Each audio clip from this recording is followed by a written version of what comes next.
We hold special programming each year near September 17th, which was the date in 1787 delegates to the Constitutional Convention signed the document they had spent the summer drafting. Phi Theta Kappa has the privilege of planning and hosting this annual program at Grayson College, and we're grateful for the opportunity to bring you tonight's special event. Dr. Greg Melancon was born in Heidelberg, Germany, and was the youngest of 4 children. His father was a combat engineer, and his mother was a military wife. Their sacrifices shaped Dr. Melancon's belief in the importance of serving others. Dr. Melancon completed his Ph.D. in history from Louisiana State University, after which he and his wife moved to Sherman and raised their 2 sons, Christopher and Alexander. Dr. Melancon teaches history at Southeastern Oklahoma State University, while also making time to serve in the community. He has served as a Cup Master and Community Chair for PAC 9 Wakefield Elementary School, as well as a volunteer at St. Mary's Catholic Church. I'm honored to welcome this evening, Dr. Melancon. Thank you very much for the wonderful introduction. It's a pleasure to be here. I want to thank your president, Jerry McMillan, for hosting this event and for helping put it on, and his support for the students of Grayson College. I also want to thank Mary Linder. What wasn't part of the introduction is when I first came to Sherman all those years ago and started teaching at Southeastern, Mary was one of my first students, and she lived. And so that told me that it was going to be okay, because I could teach students and they would survive. Today, we're going to talk about the First Amendment, and the title of this I put is Sticks, Stones, and Words, the First Amendment. So let's get started. In 1789, the Founding Fathers wrote a document that began with "We the people of the United States of America" in order to form a more perfect union. They had been independent and declared their independence several years earlier, right, 1776, but they were still struggling to figure out this thing called government, because they had decided that they were going to write the rules of their own government. They weren't going to follow tradition. They weren't going to follow the Bible. They were going to base their government based on their own needs and their own ideas. That's hard, right? It is hard to establish rules for oneself. It's pretty easy to establish rules for others. You don't want people to do this. You don't want people to do that. But what rules do you want for yourself? And so they decided on a constitution. They would have a limited government, that the people of the United States of America would set limitations on the government, unlike European monarchies, unlike what you find with Moses, right? Moses in the Bible can promulgate all the laws because he gets directly from God. But these people were going to debate, argue, and decide on the nature of government themselves and what they wanted. They had already tried the Articles of Confederation. They threw that away and started with something new, right? So one of the big things on limitation of government, they had separation of powers. They didn't want a monarch, so they separated the legislative, judicial, and executive powers. They also established a federal system where they assigned some of the powers of government to the federal government, the central government, some of them to the state governments. They thought, right, in 1789, they had done enough, but they hadn't. There were some people that went, "You call this perfect?" Huh? Right off the bat, the Founding Fathers got criticism and said, "This is not perfect. It may be more perfect, but it's not perfect." So they had to go back and didn't start from square one, but they established the Bill of Rights, a set of personal liberties in 1791. And what we're going to talk about is the first of those personal liberties. And it has to do with this very simple concept that you probably heard, right? Sticks and stones may break my bones, but words can never hurt me. Now, that may seem obvious to us, but that was really a novel concept in 1789, 1791, because words did hurt. The 18th century was a century of superstition. that human words and human behaviors influence the behavior of spirits, right? So if you told someone to go to hell, they were going to hell, right? That's what a curse word is, right? You want something bad to happen to people, and if you do something or you say something, it's going to happen, right? Now, we know about the positive aspect of this, right? When you say prayers, right? People pray for someone who's sick, pray for someone who's got cancer, pray for someone who is having trouble, pray for my exam, huh? All of those things are superstitious acts where you're hoping that some spirit will benefit you, but just the opposite is true, that people were punished. They were burned at the stake. They were put in prison because they said something that resulted in bad things. So both the Bible and popular culture reinforce this idea of superstition. So when the founding fathers put into their document a prohibition of government interfering with words, they were backing this idea that sticks and stones may break my bones, but words can never hurt me, right? You can tell me to go to hell all the time, but that's not, I may end up there, but you're not going to be the cause, huh? I may do something that get me there, but you cannot say anything that will impact either my body or my spirit.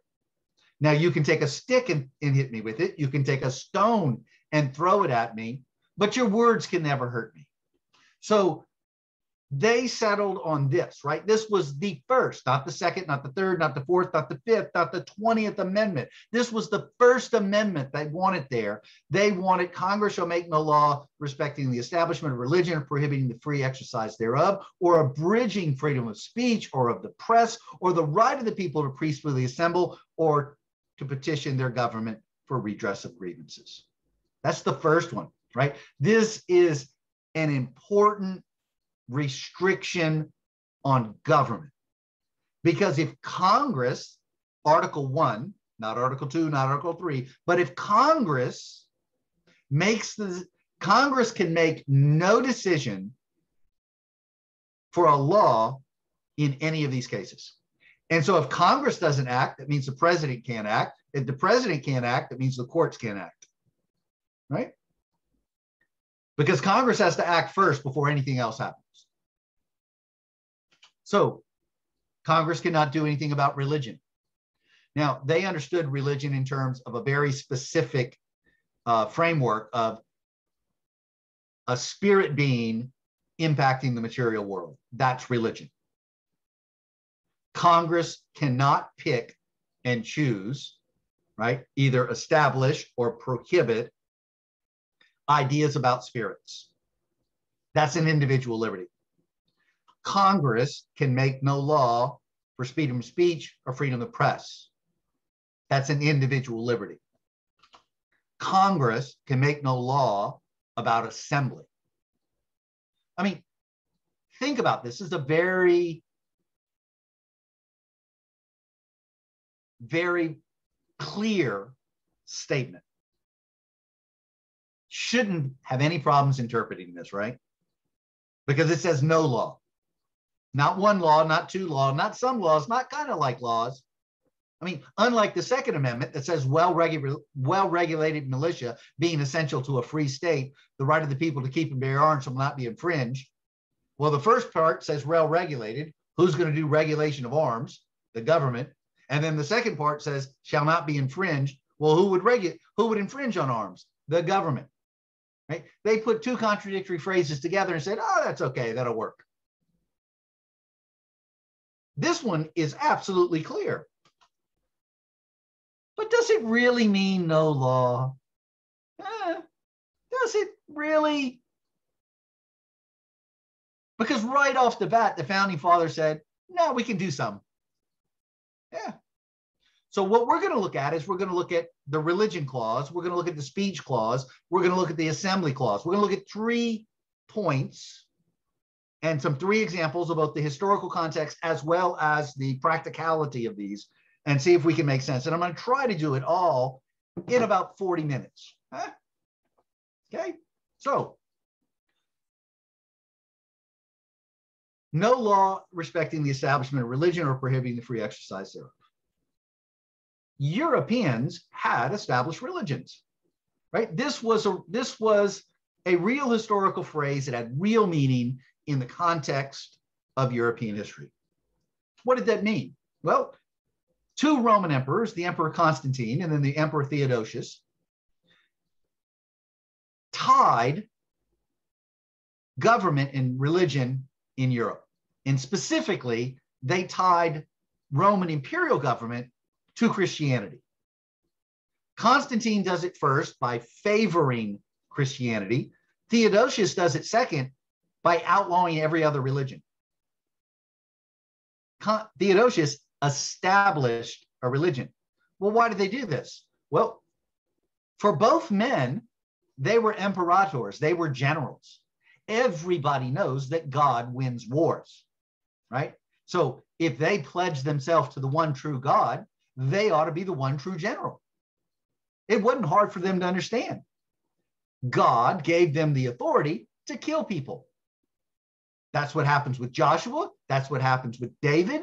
And they said, well, why not? There was only one religion in Western Europe until around 1500. That was the Roman Catholic Church. Every kingdom in Western Europe had established the Roman Catholic Church as the one true Holy Catholic and Apostolic Church. Hopefully you know about the Reformation that came and broke that unity. Martin Luther and then Calvin and then a whole host of other people. But even with the Reformation, monarchs like Louis XIV, Henry VIII, those monarchs still kept establishing a religion. In England, right? We're talking about 13 English colonies. The established religion in the colonies was the Anglican Church because the king was the head of the Church of England. That's an established church. And that led to about 300 years of religious warfare. Everything we see in the Middle East today was happening in Europe. Instead of Muslims killing Muslims and Muslims killing Christians and Christians killing Jews, it was Christians killing Christians. Catholics killed Lutherans, Lutherans killed Calvinists, Calvinists killed Catholics. They went back and forth at themselves. Why? Because they mixed politics and religion. The founding fathers knew this. They saw this. They didn't like this, right? Because in the 13 colonies, there was a whole host of different religions. There were Baptists, there were Anglicans, there were Catholics, right? There were whole new denominations created, Barton Stone Presbyterians in 1790, right? Whole new denominations breaking away. And the founding fathers said, you know, if we pick any one of these, we're going to start a war. Because you know what people like to fight about? Whether they go to heaven or not. Because you're threatening their eternal life.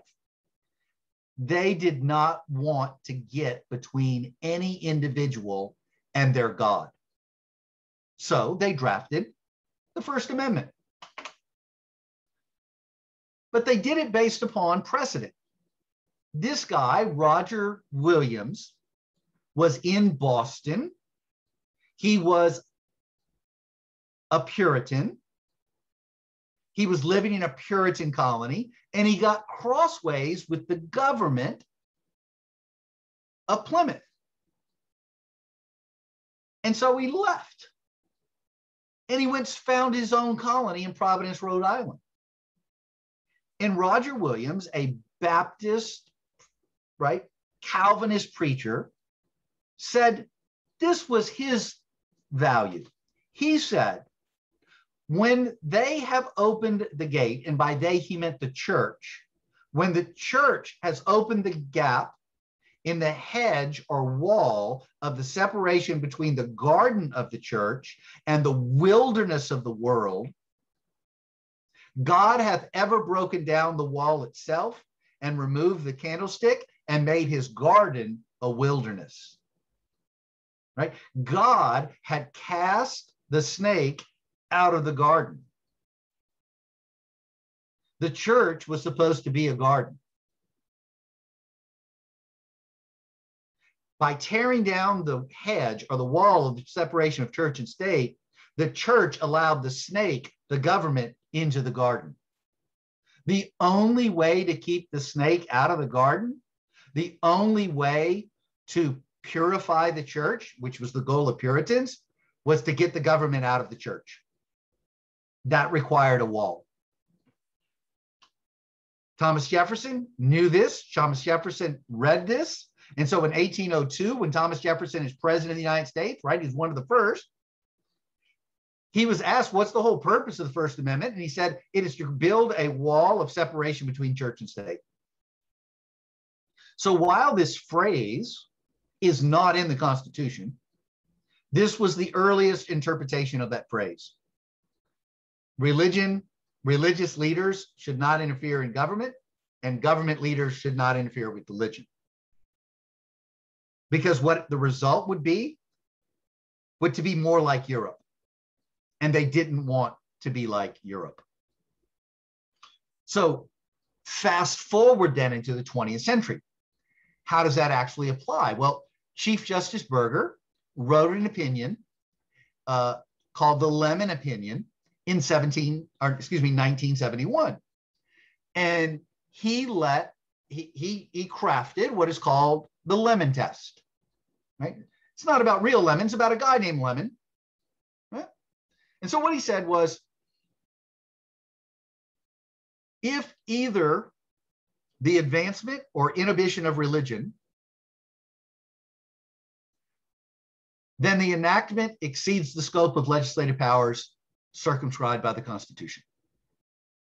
So if the government, if the legislation does one of two things, either it advances a religion, right, a spirit, or it hinders that belief, then it is excessive power. It needs to be limited, right? Because the Constitution limits power. He then said secular legislation has to be, the legislation has to have a secular purpose, right? Secular means material. There has to be a material goal achieved. If it doesn't have a material goal, if it only has a moral or spiritual, that's not allowed. Or if there's excessive entanglement with religion, if the government gets in bed with a religion, then it's also excessive, right? So this became the standard test when the court looks at whether an act of Congress is constitutional or not, whether the act of a president is constitutional or not. They go down they ask themselves these three questions. And if in any one of these they answer, yeah, you know, this is either promoting or restricting a religion, then the government has gone too far. That's up to an individual. So what does that mean, though? Well, what are some practical applications of a lemon test? The first practical is belief, right? So if a government chooses one belief or another, right? So Constantine, the Emperor Constantine, chose the Trinitarian doctrine over all the other ways to understand the nature of Jesus. That would clearly violate the lemon test. So in almost any case, this is the clearest cut decision. If the government starts either establishing a particular religious belief, promoting a particular religious belief, or condemning a particular religious belief, then that is excessive and needs to be thrown out. Well, what about money? Do churches have money? I would think you would understand churches collect and spend a lot of money. And so Congress has passed a law. It's not in the Constitution, it's a law that says that as long as the church promotes ideas, the church can have a religious exemption. But if a church engages in politicking, which means vote for this candidate, vote for this issue, that is overstepping the bounds. And the church could lose its tax exemption. So for example, you may have seen the Attorney General of Texas came to Grayson County and spoke to the Red River Cowboy Church. I think it's a cowboy church, right? And I had several people ask, is that not a violation of the Constitution? And I said, no. Why? Because he went to talk about a specific issue. He did not talk about his candidacy. He did not talk about voting for his party. He went there to inform them, to educate them about things that he thought was important. That's completely legal, both under the Constitution and under the law that deals with tax exemption. But if a church uses its money to promote a specific candidate, that then crosses the line. And the church could still do it, but the church would lose its tax exemption. Here's a big one. We just finished 9/11, and probably most of y'all are too young to remember zoning issues. Right after 9/11, a Muslim congregation, a Muslim community, an Ummah, wanted to continue with their plans for building a mosque on Manhattan Island. There were several Christians who got really, really upset that because the terrorists were Muslims, they said, well, these people must be terrorists too. And so they wanted to block that mosque. And it happened all across the country. There were places in Tennessee that, oh no, we can't have a mosque. We want the government to shut down the building of a mosque. And so the people were American citizens, right? They had a right to free exercise. They had the right to build a community, and they were being shut down by their local government. And so they appealed, went all the way to the Supreme Court, and the Supreme Court said, you know, you have no zoning regulations that stop this. You have no money spending that stops this. What you're really trying to do is shut down belief and practice. You can't do this. This is limited government. Limited government means that the government cannot interfere with a person's ideas or beliefs.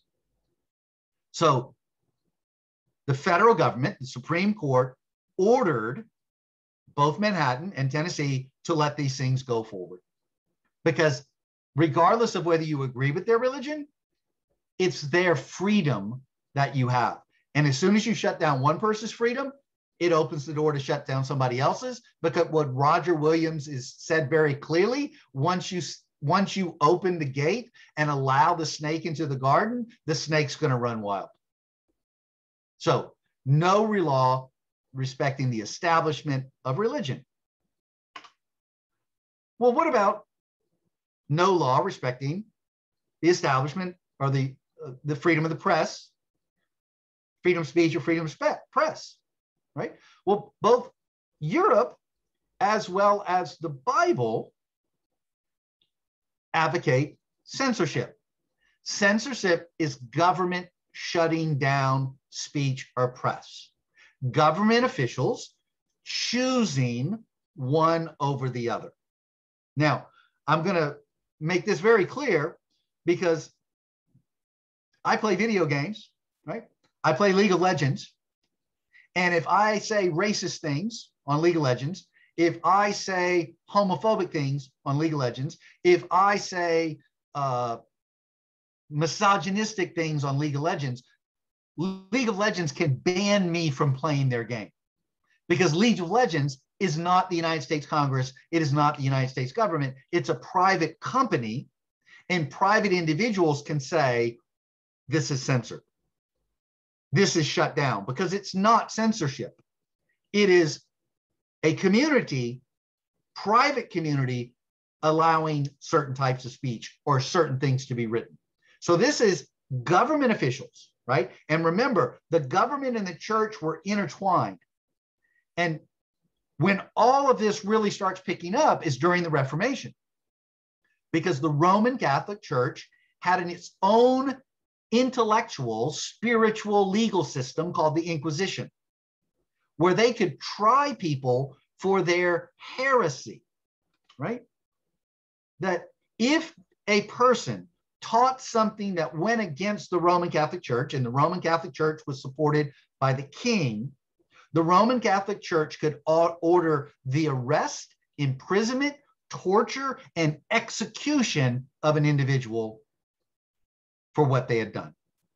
Why? Because their crime was a threat against the spirit, right? They threatened the eternal life of their community, and the role of the government was to protect salvation. Now, once a government broke away from the Catholic Church, Lutherans were no different, right? We just talk about the Calvinists in Plymouth. The Calvinists in Plymouth were really no different than the Catholic Inquisition. They did the exact same thing. We know about the Salem witch trials that happened in Salem, right? Because the government of Salem thought that these young ladies had committed a spiritual crime, and their job was to protect the community from these demonic spirits.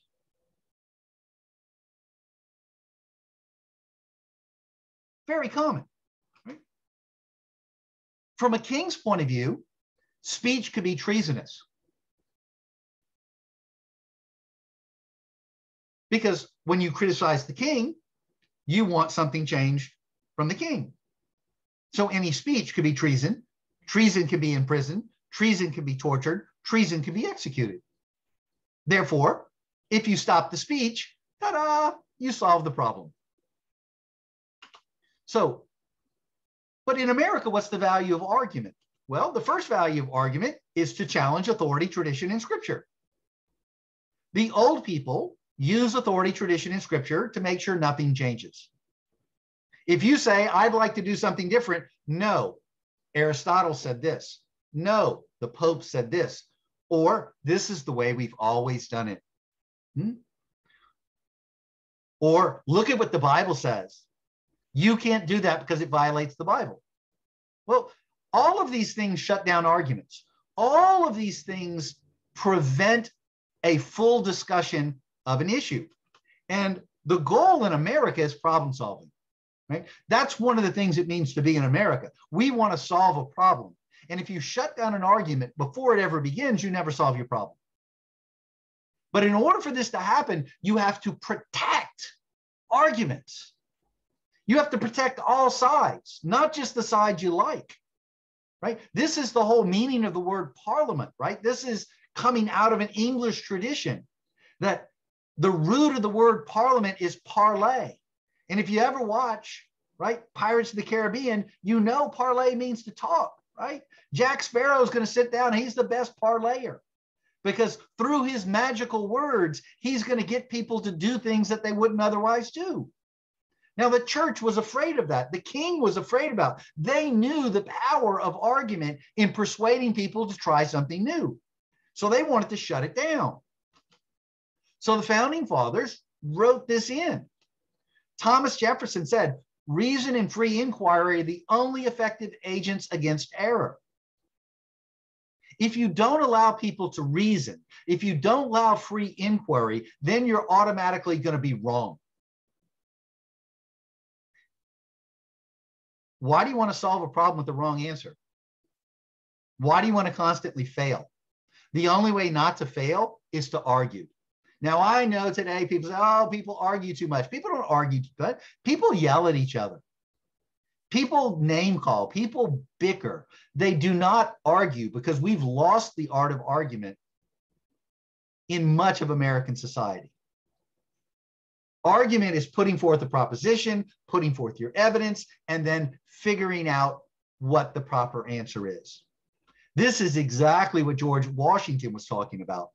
For if men are to be precluded from offering their sentiments on a matter, which may involve the most serious and alarming consequences that can invite the consideration of mankind, reason is of no use to us.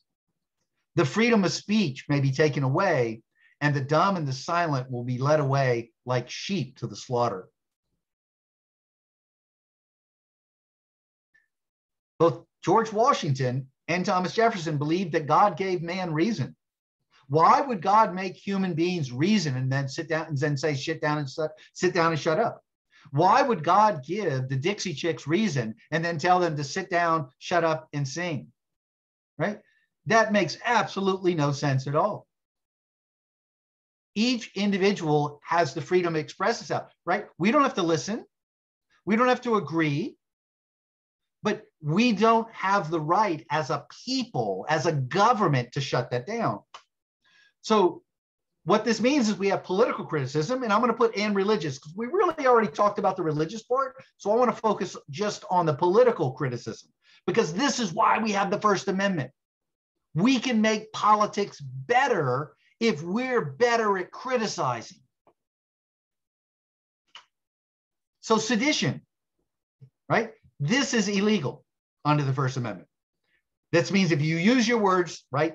If you use your words to incite violence against the government can shut that down. This was decided early on in the Alien Sedition Acts in the Hamiltonian era. Fast forward 100 years, Schneck versus the United States. During World War I, Schneck opposed the draft. And so Schneck started handing out pamphlets asking people not only to oppose the draft, but do not register and cooperate with the draft. And so he broke the law. And the Supreme Court in this case said the government had the authority to shut him down because of the potential for sedition. Now, this is widely understood as a bad decision by the Supreme Court. But it shows how paranoid people can become during a time of war, that war threatens freedom of speech, freedom of the press, freedom of religion more than any other activity, because war is an existential threat to the community. So Schneck got convicted for exercises in freedom of speech. Fast forward that to 1989, right? Texas versus Johnson, in which the state of Texas had passed a law prohibiting desecrating the American flag. Johnson challenged that. He burned a flag, went to the courts. He was convicted. He never challenged that he actually did this. Went all the way up to the Supreme Court, and the Supreme Court said, no, there's no real threat. There's no threat to America if someone burns a flag. It may be offensive. You may think it's vulgar, but it does not threaten the security of the United States of America. And certainly there is no desecration, because desecration means it can't, it's unholy. Well, from a constitutional point of view, the government can make nothing holy. There is nothing the government can do to make any object holy. Its purpose is never to make something holy. Now, it may be sacred to an individual. It may be important to an individual. But as a community, we have no authority to shut that down. But what about words as stones? Because words can be stones. So there's things like libel. So if I intentionally smear someone, I spread lies about them. I call them a prostitute. I call them a criminal when they're really not. Or words that are say, hey, Professor Linder, I want you to go beat this guy up, and you go beat that guy up, right? That's harm. I can't say that. I can be punished for saying that. There's commercial fraud, where you sell a product and you know that it's wrong. right? You know the product's broken, but you sell it anyway. The government can shut down those words because those words hurt people. So while there is, right, a big concept, no law respecting the abridgment of the freedom of speech or the press, the government has always claimed certain authority to shut down certain speech that it considers harmful. Lastly, and this is probably the simplest one to understand, no law respecting the right of the people to peacefully assemble, because it literally says peacefully assemble. If it's not a peaceful assembly, it can be shut down. Because the purpose of an assembly is to petition the government for redress of grievances. You want to fix something, right? This is the problem solver. So throughout European history, there was a distinction between a crowd that gathers and then a mob that does violence. Crowds gather to hear music. Crowds gather at a church, right? Mobs do bad things. These become very powerful words on how politicians describe a gathering or an assembly. Politicians want to label many more assemblies as mobs than really are, right? Because mobs are violent. We know about mobs because of the Boston Massacre. Huh? In this case, a bunch of Bostonians during the American Revolution picked up rocks and snowballs and started throwing them at what was the police of the day, right? And so instead of back to blue, it's back to red. So these Bostonians started assaulting the king's guard. And then the king shot at them, right? They exercised force to shut down this mob. Now, the Bostonians were real upset about this, called it the Boston Massacre. They actually had a trial where they put on evidence, right? A trial is an argument of one side against the other. And at the end of the trial, the jury said, you know, it was the mob's fault. The soldiers did nothing wrong. Now, I know in American mythology and American history, that's not the way people hear the story, because then it makes the mob the bad guys and the redcoats the good guys. But that's actually what happened.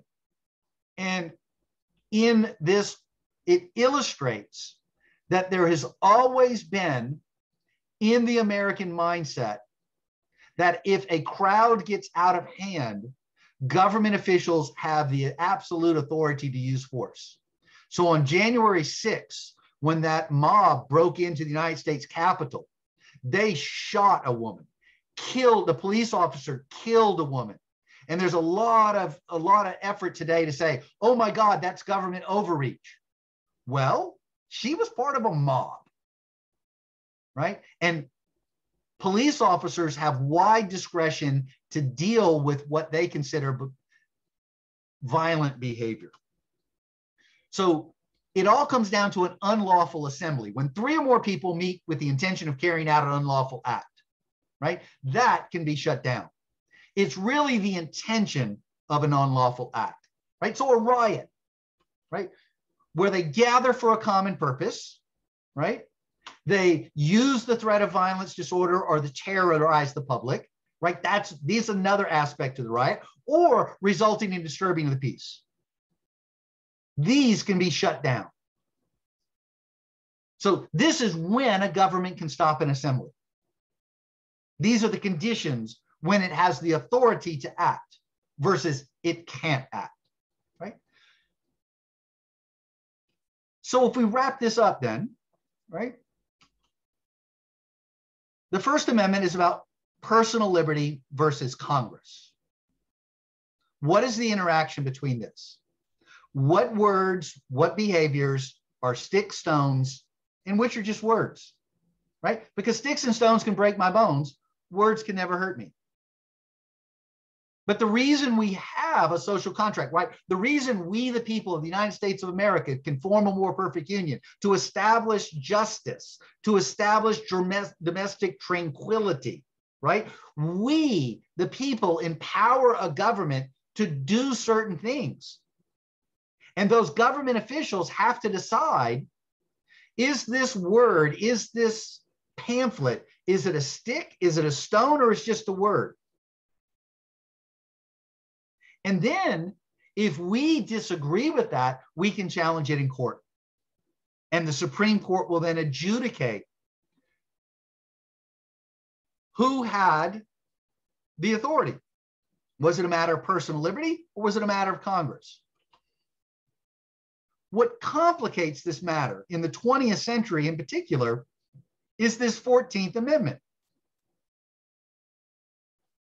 All persons born and naturalized in the United States are subject to jurisdiction thereof, are citizens of the United States and of the state within their reside, right? Everybody born in the United States is a citizen. But then it says, no state shall make or enforce any law which shall abridge the privileges or immunities of a citizen of the United States. So while the First Amendment was about Congress, this 14th Amendment placed limitations on states, because states had been very comfortable doing things that violated personal liberty. Then it says, nor shall any state deprive a person of their life, liberty, or property without due process of law. Once again, focused on the states. Nor shall any state deny a person within its jurisdiction equal protection of laws. So while the Constitution really concentrated on the federal government, this 14th Amendment expands all of those protections of personal liberty and restricts or limits the behavior of state governments. And this was a big change that impacted the 20th century and brought about a whole lot of problem solving. You may have seen this image, right? This is the march in Selma over the Edmund Pettus Bridge in favor of civil rights, where African Americans have been denied their civil rights. They exercised their rights under the First Amendment. Freedom of speech, freedom of press, freedom of religion. They marched, right? This is them. Young boys, young women, white men, black men, none of them, right? These are not politicians. They are not presidents.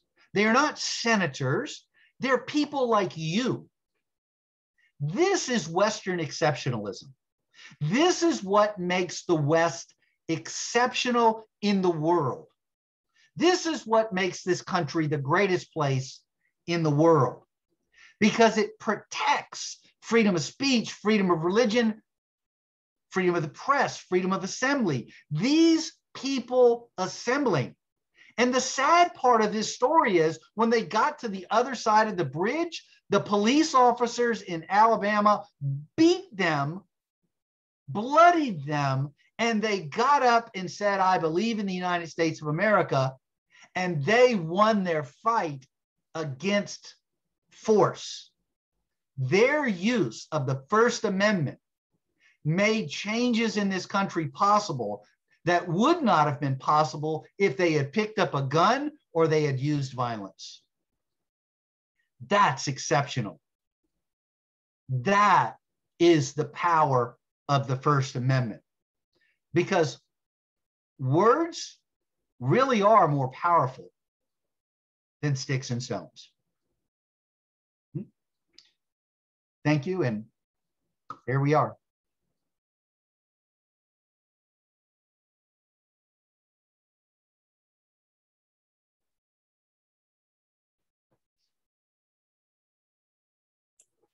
Awesome. Thank you so much, Dr. Melancon. So we do have an opportunity to have a Q&A. Dr. Melancon has graciously offered to answer questions. And so I know we already have a couple in the Q&A box. So if you have any questions, please don't put them in the chat, put them in the Q&A box, and we'll be able to ask those questions of Dr. Melancon. If there's anyone here in the audience with us in person who has questions, then just please let us know, and we'll be able to ask your question as well of Dr. Melancon. All right, Christy, you want to ask the first question? All right, Dr. Melancon, can you hear me? Okay, the first question is from Amanda. It says, so if a church says we should vote specifically Democrat or specifically Republican, under the law, they should lose their tax benefit? Yes. I mean, that's called electioneering, and they're not allowed to do that. Now, what comes close is when, you know, the pastor will say, well, this is a good man, or this is a good woman. I like them, right? All of those things come short. But if they use the word you should vote for, that's a clear violation of the law. Like the magic words with issue ads. That's what it is. It is exactly the same thing as an issue ad, right? And they can do lots of things with so-called issue ads, but as soon as they use those magic words, then it becomes a whole different story. Most preachers are pretty good and know this. There are some that are very radicalized, and they don't want to obey the law. Can I add just a little bit to that question? If the pastor or whoever's speaking at the church says, vote your heart, that's different than voting left or right? Definitely, it is completely different than the other, because you're telling them, once again, you're asking them to exercise their own conscience. You're asking them to exercise their own judgment, their own reason, and they may or may not agree with him or her as they go along. Okay, I have another question. Why do you think people struggle so much with not understanding that private businesses can impose punishments on their employees for the things they say or the things they post online?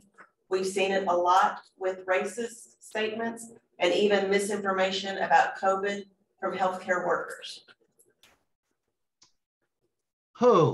Why? Probably because they didn't have a good teacher like Mary Linder.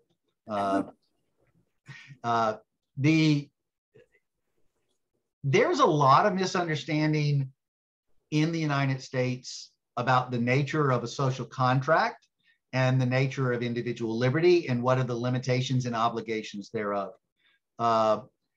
There has been an intentional disinformation campaign basically launched in the 1950s by some billionaires and millionaires to create propaganda that attacks the United States government and state governments and their authority. So that's where that starts. But also people, when you specifically asked about workplace, your boss has an incredible amount of control about your life, right? They can tell you how to dress. They can tell you what words to say. They can tell you when to show up, when to go home. So that's all part of contract law that favors the employer over the employee. Now, there are two ways historically that workers have gotten back. The first way is with unions, because unions then protect workers against abusive bosses. But particularly in the South, right, both in Texas and Oklahoma, there are what they call right to work laws, which basically says that your employer has the right to decide whether you work. And they have unlimited authority to fire you for whatever reason without any cause. In other parts of the country where they have stronger union laws, unions can protect individuals when they're off the job from what they do, right? The other way is with tenure. I, as a professor at Southeastern, have tenure. I earned my tenure after 7 years of demonstrated value to the university. I had to serve on committees. I had to do research. I had to become a published scholar.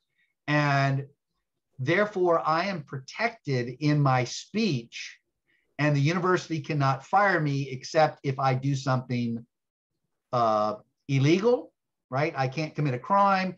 I can't harass my students. I can't be racist in class. But some of the big controversies now, there are professors who are racist, homophobic, and any number of things outside of class. And that is protected speech because they have tenure. So both unions and tenure are ways for employees to protect themselves against employers. But in most places of the country, those types of worker protections have been dismantled since the 1980s. Okay, the next question. What would be an example of a state imposing on personal freedoms that aren't included in the Constitution?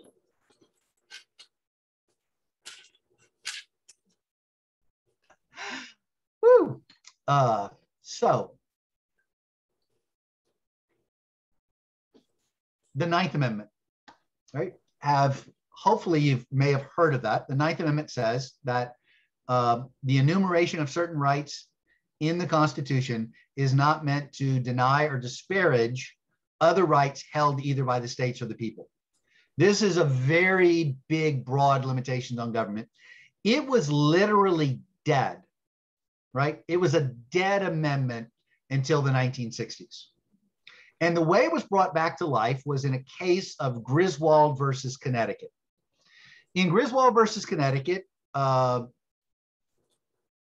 married couple sued the state of Connecticut because Connecticut had denied the woman access to birth control.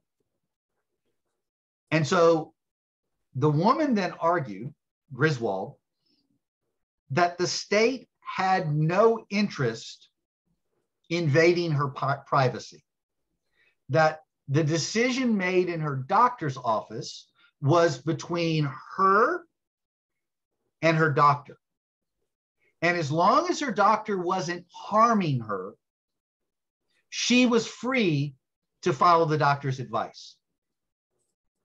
She, as a rational person, had just as much intellectual liberty, freedom of conscience, freedoms as any other person, and the government had to make a compelling case to go in. They sued, went all the way to Supreme Court. Supreme Court agreed with them. There was another case that followed up with that. You may have heard of it, called Roe v. Wade, right? It was a state involved in Texas. A woman went into her doctor's office. The doctor advised her that she should have an abortion, and the state of Texas said she could not. Roe, the fictional name, because she didn't want to use her real name, went all the way to Supreme Court, and the Supreme Court ruled that this was a more complicated case, that in the first trimester, the state has no compelling interest to intervene, because in the first trimester, there's a multitude of miscarriages that happen naturally, right? And so if a woman had an abortion in the first trimester, there was no threat to the woman's health or life, right, by having that procedure. In the second trimester, the state could intervene to protect the woman's life or health, because there were more complications that happened in a pregnancy and in an abortion in the second trimester. And so states can come up with regulations to protect the woman life or health. Because in the 19th century, abortion laws were meant to protect the woman, right? That's what abortion laws were for, was to protect the health of the woman. But by the 20th century, doctors knew how to perform abortions that were safe and effective. Then the Supreme Court said in the third trimester, the state can then take into the interest the unborn child. Because at that time, in the third trimester, the child begins to move and in what Western law calls the quickening, that up until this point, there's no animation in the womb. In the third trimester, the child becomes animated and there is the question of life. And so the state could actually outlaw a third trimester abortion. And in all of the United States, third trimester abortions are illegal right now, right? But the state has to have an exception for the life and health of the mother. If a woman, in consultation with her doctor, believes her life is threatened, she has the right to self-defense. She can defend her life against that pregnancy by terminating the pregnancy. If the woman believes that there is a health risk by continuing the pregnancy, to defend her health, she can protect herself and end the pregnancy. That's what Roe says. Now, later decisions greatly restricted those circumstances, right? So Roe was the basis, and particularly Sandra Day O'Connor put some more restrictions later, but it still stands that when a woman has a right to privacy when she goes into her doctor's office, and the state has to have a compelling reason to intervene in that relationship. So Roe grew out of Griswold. Out of Roe grows the case of Texas v. Lawrence, in which the government of Texas had outlawed homosexual behavior. And the Lawrence couple were in their home, and the police burst into them and saw them engaged in a homosexual act. And the Supreme Court ruled that the state of Texas had no authority to go into a person's bedroom unless there was a threat. There was no threat. There was two consenting adults that were engaged in something. And so the government has to stay out of your bedroom. That's Texas versus Lawrence. All of them based on the unstated right of a right to privacy, protected by the 9th Amendment that says the enumeration of certain rights is not meant to disparage or to deny other rights. The courts have recognized a right to privacy under the 9th Amendment. So I don't know who asked that question, but did I answer your question? I think so. Okay, the next question. Do you think misinformation or disinformation is worse today with social media than in the past?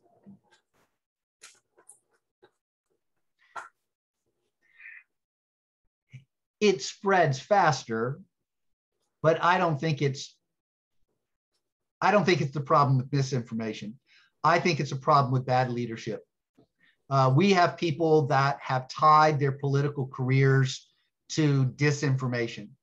If we had political leaders who would stand up to the lies and the falsehoods and all of the misinformation, we would marginalize that again. In the 1950s, there was a group called the Birch Society. During Lincoln, before Lincoln became president, there was a Know Nothing Party. Conspiracy theories have been around for an incredibly long time. Rumors spread fast, things spread fast. The danger comes from legitimate political leaders who then feed into the paranoia, feed into the lies for their own personal gain. If we had political leaders that would shut it down. So for example, John McCain was running against Barack Obama. In a forum, a woman asked John McCain in a Q&A like this, except they were in person. The woman said, "Do you think Barack Obama is a terrorist and a Muslim?" Right? This is right after 9/11. This is an incredibly incendiary question. And John McCain, you can watch the video for yourself, turns to the woman, takes the mic back and says, "No, ma'am. That's not true. Now, I think John McCain lost the election at that moment, right?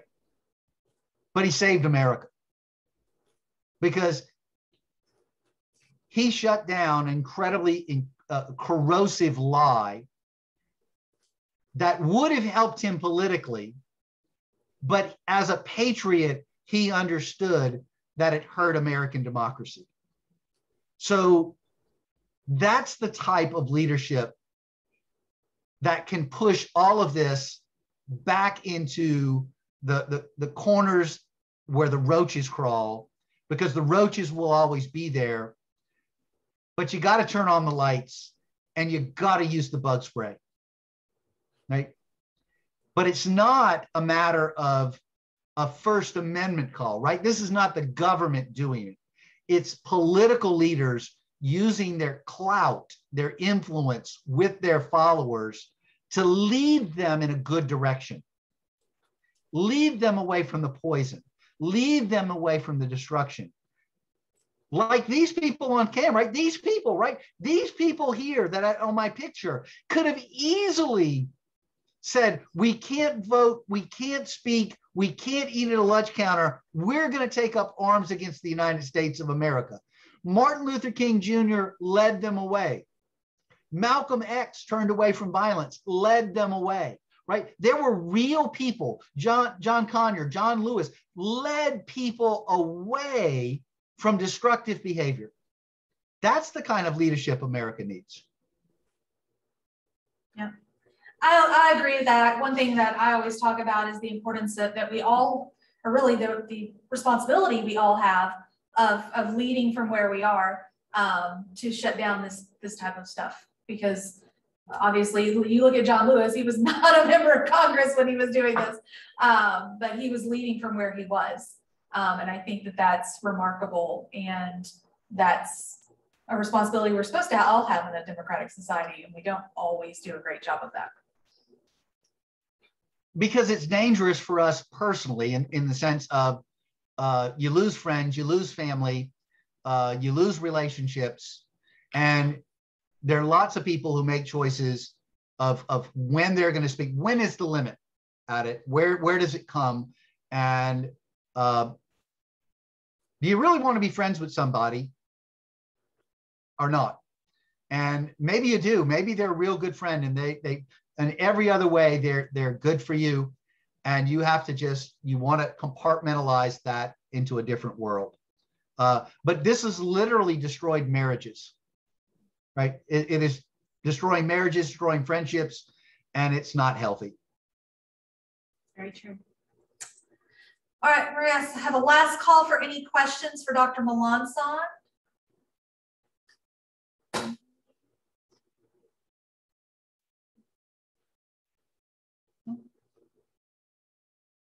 See anybody popping in here? Well, I want to thank you, Dr. Melancon, for the presentation this evening. It's been absolutely fantastic. Hopefully everybody got a better understanding of the intricacies of the First Amendment. It's not as, like most things in life, it's not as simple as it may appear on the surface. And so I personally appreciate it. I was telling my colleagues that I felt like I was back in your class again, and that actually was a good feeling. So I certainly appreciate it. And I think that we all walked away with some really great information. I appreciate your time so very much this evening. Thank you for doing this for us. You're welcome. It was a pleasure. I really wish we could have done this in person, and maybe one day we can. Maybe next year. Yeah, I would encourage you to consult your doctor. And if your doctor, right, a medical professional says that it's safe for you to get a vaccine, it is the best way of putting us all back on track, right? So. Absolutely. Thank you so much. We appreciate it. And thank you everyone for joining us this evening. Be sure that, again, last call, if you did not check in and you're here for extra credit, check in on the form that we had so you can get your credit for being here. So hopefully you learned lots of good stuff and you get bonus points. That's amazing. That's just a win-win for everyone. Thank y'all so much.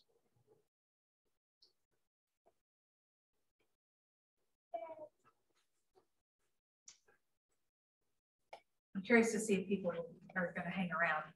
A lot of my conferences, when we're on Zoom, we have an after show where we chat afterwards and people stay around and listen. It's been the most hysterical thing. I'm like, I am not this interesting, I promise you. Yes, you are. Really am not. Okay. Well, did I do what you wanted? That's the yes, first. No, it was fantastic. Okay.